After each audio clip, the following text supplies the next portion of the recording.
बाबा साहब ने कहा कि महिलाओं को समान वेतन मिलना चाहिए।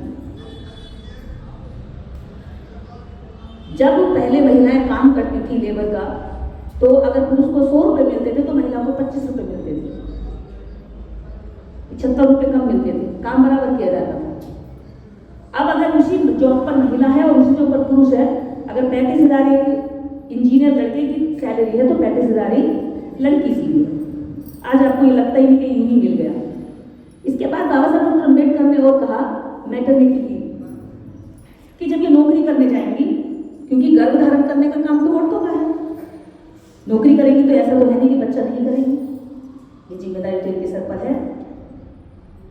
तो बाबा साहब डॉक्टर अम्बेडकर ने यहां भी आकर सोचा कि जब ये नौकरी करने जाएंगी तो बच्चे को जन्म कैसे देंगी, और जब बच्चे को जन्म देंगे तो नौकरी छूट सकती है, क्योंकि 2-4 महीने का तो रेस्ट चाहिए। डिलीवरी से 2 महीना पहले और डिलीवरी के 2 महीना बाद 4 महीना तो कम से कम एक माँ को और बच्चे को दोनों को आराम की जरूरत होगी। तो बाबा साहब ने महिलाओं की प्रेगनेंसी पर भी सोचा और उन्होंने कहा कि मैटरनिटी लीव मिलनी चाहिए, और मैटरनिटी लीव में नौकरी पे अगर महिला है तो उसकी सैलरी नहीं काट सकती, उसे जॉब से नहीं हटा सकते। बाबा साहब की सोच देखिए, उस वक्त महिलाएं नौकरी नहीं करती थी, खानों में जगह जगह कोयला निकालने में या मजदूरी करने में या धान गेहूं के खेतों में काम करती थी, पर इस तरह की नौकरियों में नहीं थी महिलाएं। पर बाबा साहब को पता था जब संविधान लागू होगा, देश सुचारू रूप से चलेगा, महिलाओं की भागीदारी बढ़ेगी। भले आज नहीं है, लेकिन आने वाले समय में मेरे समाज की, मेरे देश की बेटियां हर क्षेत्र में जाएंगी, क्योंकि वो काम कर रहे थे उस पर। तो उन्हें पता था जब ये नौकरियों में जाएंगी तो इन्हें बच्चों का जन्म जब देना पड़ेगा तो इनके साथ शोषण होगा उस वक्त, या तो मजबूरी में काम कराया जाएगा या ये कहा जाएगा कि नौकरी छूट जाएगी।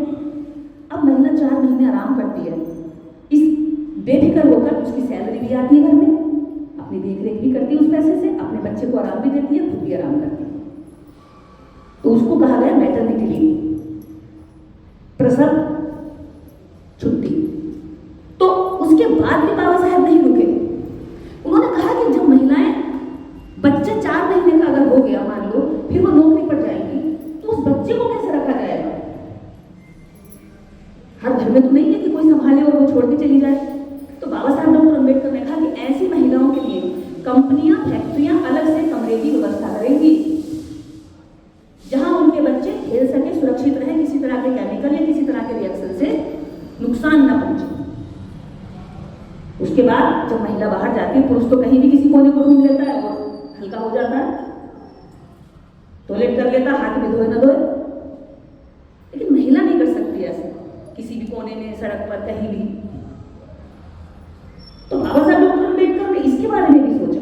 सोचे कि आप भी नहीं सोच सकते इतना गहरा अपने बारे में जितना बाबा साहब अम्बेडकर सोचे। ने कहा कि सार्वजनिक जगहों पर अगर ये जगह जगह इस तरह से पूरे दिन परेशान रहेगी, बीमारियों में उलझ जाएंगे। कई बार होता ही ये है कि महिला कई बार टॉयलेट रोकती है, जिस वजह से इनके पेट में ज्यादा पथरियों की या फिर यूट्रस में प्रॉब्लम की जो दिक्कत आती है वो इसी कारण से आती है। कई बार ये पानी कम पीती है कि टॉयलेट के लिए जगह ढूंढनी पड़ेगी।